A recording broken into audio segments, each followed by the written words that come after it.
السلام علیکم ناظرین، میں ہوں عرفان ہاشمی اور آپ کو پروگرام میں خوش آمدید کہتا ہوں۔ 3 خبروں پر تفصیل سے ہم بات کریں گے۔ پہلی خبر، الیکشن سیل قائم ہو چکا ہے اور یہ الیکشن سیل پاکستان تحریک انصاف کا ہے، جس کی نگرانی عمران خان خود براہ راست کریں گے۔ اس الیکشن سیل سے کس طرح کام لیا جائے گا اور کیا ٹاسک دیے گئے، خاص طور پہ اس وقت جب عمران خان جیل کے اندر ہیں، اور کون کون اس الیکشن سیل میں شامل ہے، یہ تفصیل آپ کے سامنے رکھوں گا آج کے اس پروگرام میں۔ اور ویورز، آپ کو یہ بتا دیں کہ حکومت وقت نے پہلی مرتبہ پاکستان تحریک انصاف کو اجازت دے دی ہے کنونشن کی۔ یہ ڈنڈا کس کا چلا، یہ بھی آپ کو بتائیں گے آج کے اس پروگرام میں، اور پھر آپ کو کہانی سنائیں گے بیڈ روم کے پرائم منسٹر کی۔ لیکن ویورز، سب سے پہلے آپ کو یہ بتائیں کہ آج الیکشن کمیشن سے ایک انتہائی اہم ترین فیصلہ آنا ہے۔ توہین election commission chief election commissioner case میں عمران خان اور فواد چودھری کا جیل ٹرائل ہوگا یا نہیں، یہ فیصلہ آج ہو جائے گا۔ فیصلہ کیا ہو سکتا ہے، آپ کو ممکنات جو اس وقت ہمیں نظر آ رہے ہیں اس حوالے سے کچھ چیزیں میں آپ کے سامنے رکھ دوں کہ ممکنہ طور پر اس کیس میں بھی عمران خان اور فواد چودھری کا ٹرائل جیل میں ہی ہوگا۔ سائفر جیسے کیس کا ٹرائل جیل میں ہو رہا ہے۔ القادر ٹرسٹ کیس کی سماعت بھی جیل میں ہو رہی ہے۔ الیکشن کمیشن حکام نے بھی گزشتہ سماعت پر جیل رپورٹ طلب کی اور اشارہ دیا کہ اگر عمران خان کو الیکشن کمیشن پیش نہیں کیا جا سکتا تو جیل میں سماعت ہو سکتی ہے، بھائی ہمیں کیا اعتراض ہے۔ تو لہٰذا جیل میں ہی ٹرائل ہوگا، اور اس میں اب کسی کو کوئی شک و شبہ نہیں ہونا چاہیے کہ انہوں نے عمران خان کو یا تو مقدمات کے اندر زیادہ سے زیادہ جیل میں رکھنا ہے، یا پھر اگر ضرورت پڑی تو فیصلہ حتمی سنا کر عمران خان کو جیل کے اندر پھینک دیا جائے گا، خاص مدت کے لیے، جب تک ہواؤں کا رخ نہیں بدلتا اور خود لوگ پہنچ کر عمران خان سے مدد کی اپیل نہیں کرتے۔ ویورز، آپ کو یہ بتا دیں کہ توہین الیکشن کمیشن کیس میں جیل سماعت کی دوسری بڑی وجہ یہ ہے کہ عمران خان کے ساتھ ساتھ فواد چودھری صاحب بھی جیل کے اندر موجود ہیں، اور آپ کو یہ یاد رکھنا چاہیے کہ باقی معزز ججوں کی طرح الیکشن کمیشن بھی بوریا بستر لے کر جیل جایا کرے گا، اور یہی کچھ ہمیں ہوتا ہوا نظر آ رہا ہے۔ اڈیالہ جیل کا تاریخی کمیونٹی ہال پاکستان کی سیاسی تاریخ میں ہمیشہ یاد رکھا جائے گا۔ آج سے 20 برس بعد، 30 برس بعد جب کتابیں لکھی جائیں گی عمران خان کے ساتھ ہونے والے ظلم کی داستان کتابوں میں تحریر ہوگی، تو یقیناً اس کمیونٹی ہال کا بھی ذکر جو ہے وہ ضرور آئے گا، اور جیلر صاحب جو آج کل عمران خان کی نگرانی میں لگے ہوئے ہیں، جب ان کا ضمیر جاگے گا نا اور وہ خواب غفلت سے جاگیں گے، تو یقیناً وہ لوگوں کو روک روک کر اور بتایا کریں گے بڑی شان کے ساتھ کہ جس جیل میں عمران خان کو رکھا گیا میں بھی وہاں پر موجود تھا، اور ہم مجبور تھے بھائی، بیٹا ہم کچھ کر نہیں سکے، ہمیں حکم آتا، ایک فون آتا، ہم وہی کچھ کرتے، اور حکم کی تکمیل اگر نہ کرتے تو شاید عمران خان کے ساتھ والی کوٹری میں ہمیں ڈال دیا جاتا۔ اڈیالہ جیل کا کمیونٹی ہال، جس کو عدالت ڈکلیئر کیا گیا ہے، جہاں آئندہ آنے والے دنوں میں کبھی سائفر کیس آپ کو اس کی سنوائی ہوتی ہوئی نظر آئے گی، کبھی 190 ملین پاؤنڈ کیس، کبھی توہین الیکشن کمیشن سنا جائے گا، اور پھر 9 مئی کو بھی آپ کو یاد رکھنا ہے، یعنی جتنی بھی پلاننگ ہے پی ٹی آئی کی، اب یہ سیاسی مرکز جو ہے بن گیا۔ بعض لوگ اسے کمیونٹی ہال سمجھتے ہیں کہ شاید یہاں پر عمران خان کا ٹرائل ہو رہا ہے، ٹرائل نہیں ہو رہا، وہ تو کر رہے ہیں نا ٹرائل۔ یہ وہ موقع ہوتا ہے جب عمران خان کو اپنے وکلا سے بات کرنے کا موقع ملتا ہے۔ ہم نے جتنی بھی سماعتیں ہوئی اور جو لوگ اندر گئے اور جن لوگوں سے خبریں باہر آئی، ان کے مطابق عمران خان اپنے وکلا سے گفتگو بھی کرتے ہیں، پھر بات چیت بھی جاری رہتی ہے، اور پھر پیغامات اندر سے باہر بھی آتے ہیں۔ پارٹی کی ترتیب کس قسم کی ہوگی، فائنل لسٹیں جاری کب کی جائیں گی، کس کو کیا رول دینا ہے، آنے والے الیکشن کے اندر کیا بیانیہ بنانا ہے، ڈونلڈ لو کو عدالت کے سامنے پیش کیا جائے، امریکہ میں ہم اپنے کیس کو چلائیں گے، یہ تمام پلاننگ اسی کمیونٹی ہال سے ہو رہی ہے۔ لہٰذا سیاسی مرکز بن گیا ہے یہ کمیونٹی ہال، جہاں پر عمران خان کو 4 مقدمات میں پیش کیا جائے گا۔ ویورز، اس کے پیچھے ایک وجہ یہ ہے کہ عمومی ملاقات کی نسبت یہاں عمران خان، شاہ محمود قریشی، وکلا کی ٹیم کو ایک زیادہ وقت مل جاتا ہے۔ جیسے میں نے آپ کو پہلے بھی بتایا، یہاں پر سائفر کیس کی گزشتہ سماعت پر تقریباً 1.5 گھنٹہ عمران خان اپنے وکلاء اور اپنی فیملی سے مشاورت کرتے رہے۔ اب یہاں پر بھی آپ کے ذہن میں سوال ہوگا نا کہ اگر یہ 101 جب ملاقات ہوتی ہے وہاں پر نہیں بخشتے تو کیا جاسوس وہاں پر بھی موجود تھے کمیونٹی ہال میں؟ بظاہر وہاں عدالت کی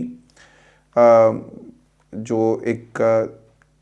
احاطہ یا کمیونٹی ہال جہاں پر عدالت ہمیں لگی ہوئی نظر آتی ہے، وہاں پر پبلک بٹھائی جاتی ہے، وہ عام پبلک نہیں ہوتی۔ کچھ صحافیوں کے مطابق وہ لوگ جیل کے قیدی ہوتے ہیں، جبکہ قیدیوں کی بجائے وہ جاسوس بھی ہو سکتے ہیں اور اس کا کبھی امکان ہے، یعنی عام پبلک کے روپ میں بحروپ میں ان لوگوں کو بٹھایا جاتا ہے۔ Viewers, Adiala jail cipher case cover کرنے والے صحافیوں کے مطابق سائفر کیس کی سماعت میں جن صحافیوں کو اندر لے جایا گیا ان میں سے 2-3 صحافی ایسے تھے جنہیں نہ تو کبھی اسلام آباد میں صحافت کرتے دیکھا، نہ ہی انہیں پاکستان کے کسی چینل میں پایا گیا۔ یہ عجیب لوگ تھے، عجیب ان کا قبیلہ ہے جو باہر یا منظر عام پر نہیں آتا۔ اور مجھے بہت اچھی طرح یاد ہے ویورز، میں جب لاہور ہائی کورٹ میں رپورٹنگ کیا کرتا تھا، سپریم کورٹ کی لاہور جو رجسٹری ہے وہاں پر رپورٹنگ ہم کرتے، تو مجھے یاد ہے کہ جسٹس خلیل الرحمان ربنے کی عدالت ہو، Saqib Nisar being the chief justice یا پھر بینگ دا جج آف ہائی کورٹ ان کی عدالت ہو، شیخ عظمت کی عدالت ہو، آصف سعید کھوسہ کی عدالت ہو، اعجاز چودھری کی عدالت ہو، منظور ملک کی عدالت ہو، یا پھر اس کے علاوہ عمر عطا بندیال صاحب کی عدالت ہو، اور پھر بہت سارے جج صاحبان جو ان عدالتوں کے اندر اپنے وقت میں بہت زیادہ مشہور ہوئے۔ ان عدالتوں میں جب بھی کوئی کیس کی کوریج ہوتی تو کچھ لوگ ایسے ہوتے، میں آپ کو نا یہ اپنے تجربے کی بات بتا رہا ہوں کہ اعتزاز احسن صاحب نے کسی کیس کو لڑنے کے بعد میڈیا سے انٹریکشن کیا، تو وہاں پر نا ہر ٹیلی ویژن چینل کا ایک مائک ہوتا ہے، تو جب ہم گفتگو کر رہے ہوتے، سوالات کے جوابات اعتزاز احسن یا کسی اور کنسرن وکیل سے بات کر رہے ہوتے، تو پیچھے سے نا ایک ہاتھ ایسے آیا کرتا تھا اور اس کے ہاتھ میں یا تو کوئی ٹیپ ریکارڈر ہوتا یا پھر کوئی مائک، تو ہم اس وقت بھی ان لوگوں سے سوال کرتے کہ آپ کا تعلق کس ٹیلی ویژن چینل سے ہے، کس اخبار سے ہے، تو کسی کو کچھ معلوم نہیں ہوتا۔ تو ایسے لوگ ہر جگہ موجود ہوتے ہیں اور ان لوگوں کی موجودگی کا احساس جو ہے وہ ان تمام صحافیوں کو ہوا جو پاکستان میں ٹیلی ویژن چینل کی نمائندگی کر رہے تھے، لیکن یہ کہاں اور کس کی نمائندگی کر رہے تھے معلوم سب لوگوں کو ہے، لیکن بولتا کوئی نہیں ہے۔ اور ویورز، آپ کو یہ بھی بتائیں کہ پاکستان تحریک انصاف کا اب پشاور میں جلسہ ہونے جا رہا ہے، اور تحریک انصاف کے لیے ایک بہت بڑی خوشخبری ہے، اس لیے کہ حکومت وقت نے اب تک جتنے بھی ہتھ کنڈے اپنائے اور کوشش اور زور یہی لگایا گیا کہ پاکستان تحریک انصاف کو کسی طرح بھی آپ نے عوام کے سامنے پیش نہیں ہونے دینا۔ لوگ شاید بھول جاتے ہیں کہ بھائی انہیں ضرورت کیا ہے، یہ تو خود عوام ہے اور عوام کو اپنے سامنے پیش ہونے کی ضرورت نہیں ہے، کیونکہ ان جلسوں میں کوئی نمایاں قیادت آپ کو نظر نہیں آئے گی اور لوگ اپنی مدد آپ کے تحت عمران خان کے ساتھ اظہار یکجہتی کے لیے پہنچے، اور یہ وہ لوگ ہیں جو سیاسی طور پر غیرت مند ہیں اور سیاسی طور پر وہ سمجھتے ہیں کہ جس لیڈر کے ساتھ اور جس نظریے کے ساتھ اور جس بیانیے کے ساتھ اور جس سچائی کے ساتھ وہ جڑے ہوئے ہیں وہ کبھی بھی اپنا قبلہ جو ہے وہ تبدیل نہیں کریں گے۔ انتظامیہ کی طرف سے 22 شرائط رکھ دی گئی ہیں، کاش یہ 22 شرائط نواز شریف کے لیے بھی ہوتی، کاش یہ تمام 22 شرائط جو ہیں وہ بلاول بھٹو استحکام پاکستان پارٹی کے لوگوں کے ساتھ اور ان کے لیے بھی ہوتی۔ اور ان شرائط کے اندر کیا لکھا گیا میں آپ کے سامنے 101 یہ جو چیزیں ہیں وہ رکھ دیتا ہوں۔ پشاور کی ضلعی انتظامیہ ہے جس نے پی ٹی آئی کو ورکرز کنونشن کے لیے NOC جاری کر دیا ہے، اور جی ٹی روڈ پر واقع شادی ہال میں P T I workers convention کرنے جا رہی ہے، اور اجازت نامے کی شرائط جو لکھی گئی اس کے مطابق ضلعی انتظامیہ کی جانب سے جاری 2 صفحات پر مشتمل اجازت نامے میں 22 سخت شرائط بھی عائد کی گئی، جن میں سے کسی کی بھی خلاف ورزی پر اجازت نامہ منسوخ تصور ہوگا، غیر اخلاقی حرکتوں اور غیر قانونی اقدامات پر مکمل پابندی ہوگی، کنونشن کے دوران سڑک بند نہیں کی جائے گی۔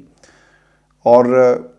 آگے بڑھنے سے پہلے نا مجھ سے رہا نہیں جا رہا، یہ بات مکمل کر کے ہی ہم آگے بڑھیں گے۔ جب مینار پاکستان پر آپ نے فضاؤں، ہواؤں اور سڑکوں کو بند کر دیا،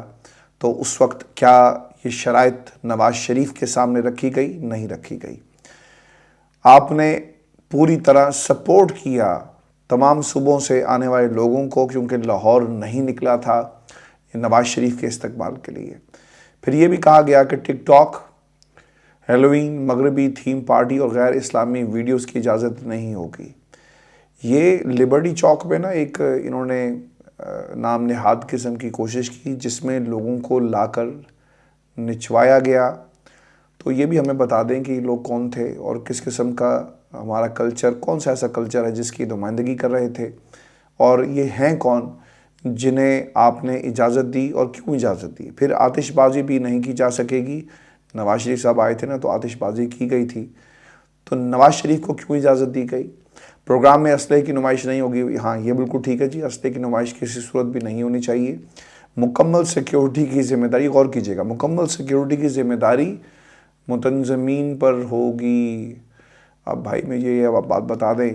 کہ لاہور میں ویڈیو سوشل میڈیا پر موجود ہے، اور یہ میں اپنے پاس سے کوئی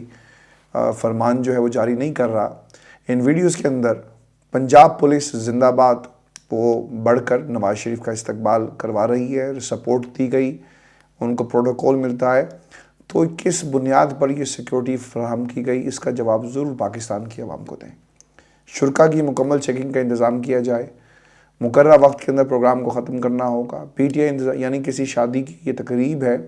چونکہ شادی ہال میں ہو رہی ہے، اس لیے یہ باقاعدہ طور پر پابندیاں پاکستان تحریک انصاف پر لگائی جا رہی ہیں۔ پی ٹی آئی انتظامیہ کی ذمہ داری ہوگی کہ وہ پروگرام کی ویڈیو ریکارڈنگ کر کے پولیس کو فراہم کرے۔ نواز شریف صاحب کی تو خیر تقریر کو ویسے آپ نے لائیو دکھا دیا تھا، اور ان کو کہا کہ آپ اپنا کام جو ہے خود کر کے دکھائیں تاکہ ہم کل کو آپ کو دھر سکیں۔ کنونشن میں ریاست مخالف اداروں کے خلاف تقریر اور نعرے بازی کی اجازت نہیں ہوگی، بالکل ٹھیک کہا۔ کسی کو بھی ریاست کے خلاف تقریر کرنے کی اور نعرے بازی کرنے کی اجازت نہیں ہے، میں بھی اس کے خلاف ہوں۔ ریاست ماں کے جیسی ہوتی ہے، اور ریاست جو ماں ہوتی ہے اس کے خلاف آپ کو نعرے بازی نہیں کرنی چاہیے، چونکہ ہمارا تعلق پاکستان سے ہے اور پاکستان کا تعلق ہم سے ہے۔ ہماری جو کاوشیں ہیں، کوششیں ہیں، وہ پاکستان کے لیے ہیں، اور پاکستان ہے تو ہم سب ہیں۔ پاکستان تحریک انصاف نے اب تک جتنے بھی ورکرز کنونشن کیے وہ سارے کے سارے پرامن تھے، ان میں کسی قسم کی بدامنی نہیں کی گئی۔ دوسری طرف پی ٹی آئی کے ہر ورکر کنونشن میں سینکڑوں اراکین پر مقدمات ہوئے، گرفتاریاں بھی کی گئی۔ آج کے ورکرز کنونشن کو ناکام بنانے کے لیے ہر ممکن کوشش کی جائے گی، آپ کو یہ یاد رکھنا ہے، کیونکہ جب لاہور میں پاکستان تحریک انصاف نے ورکرز کنونشن کی اجازت مانگی، عدالت نے اجازت دے دی۔ عین ورکرز کنونشن کے روز پی ٹی آئی کے 50 سے زائد لوگوں کو گرفتار کر لیا گیا تاکہ ورکرز کنونشن کو ناکام بنایا جا سکے۔ اب دیکھنا یہ ہوگا کہ یہاں پر پولیس اور انتظامیہ کون سا تیر جو ہے وہ چلاتی ہے۔ یہاں بھی بظاہر کسی بھی شرط کے بارے میں کہا جائے گا کہ اس کی خلاف ورزی ہوئی، لہٰذا آئندہ کے لیے پی ٹی آئی کو ورکرز کنونشن کی اجازت نہیں دی جائے گی، اور یہ عدالتوں کے سامنے، ان کورٹس کے سامنے جو ورکرز کنونشن کے حوالے سے آرڈر جاری کرتے ہیں، یہ سرخرو ہوں گے۔ اور ویورز، عین ممکن ہے کہ گلو بٹوں کو بھی اس ورکرز کنونشن میں اتار دیا جائے، اور پھر ایک پوری کارروائی جو ہے وہ ہمیں ہوتی ہوئی نظر آ رہی ہے۔ کچھ بھی آپ بعید کر سکتے ہیں لوگوں سے جو تحریک انصاف کو کچلنے کے لیے اس وقت میدان عمل میں موجود ہیں۔ ویورز، آپ کو یہ انتہائی اہم خبر بھی دے دیں کہ عمران خان نے اکبر بادشاہ کے لیے ایک پیغام بھیجا ہے، اور اکبر بادشاہ کے بارے میں خان صاحب کو بھی ان کے وکلاء نے آگاہ کر دیا ہے کہ جس طرح انہوں نے پارٹی دفتر انٹری ماری اور اعتراض اٹھائے، وہ پارٹی کے الیکشن چیلنج کریں گے۔ اس پر پی ٹی آئی کی کور کمیٹی میں بھی بات ہوئی۔ پھر تحریک انصاف کے ترجمان رؤف حسن نے عمران خان کا اکبر ایس بابر کے حوالے سے پیغام لوگوں تک پہنچایا۔ عمران خان نے پیغام بھیجا ہے کہ الیکشن کمیشن فتنہ